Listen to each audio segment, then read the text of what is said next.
Insiden berdarah terjadi di Jalan Uluwatu depan Garuda Wisnu Kencana Unggasan, Kuta Selatan, Badung pada Sabtu 22 Juli.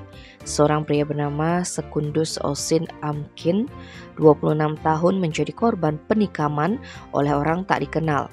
Usut punya usut, korban dianiaya ketika hendak membantu pria bernama Adrianus Menitikneon, 19 tahun, dan Egidius Eba yang lebih dahulu dianiaya oleh orang tak dikenal tersebut.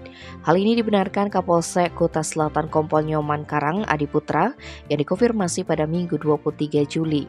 Peristiwa ini bermula ketika Adrianus bersama kakak sepupunya Egidius berboncengan menggunakan sepeda motor dan melintas di TKP.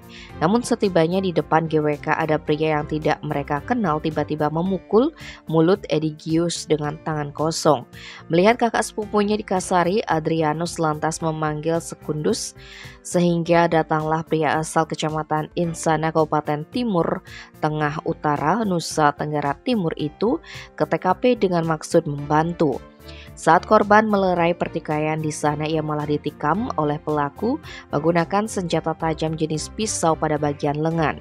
Maka Sekundus melarikan diri ke arah utara. Selanjutnya Sekundus diantar oleh temannya ke Rumah Sakit Bali Jimbaran untuk mendapatkan perawatan. Setelah itu Adrianus melaporkan tindak kekerasan tersebut ke Polsek Kuta Selatan. Saat ini Karang menyebut pihaknya tengah melakukan penyelidikan terkait pelaku. Tim Bali Express melaporkan.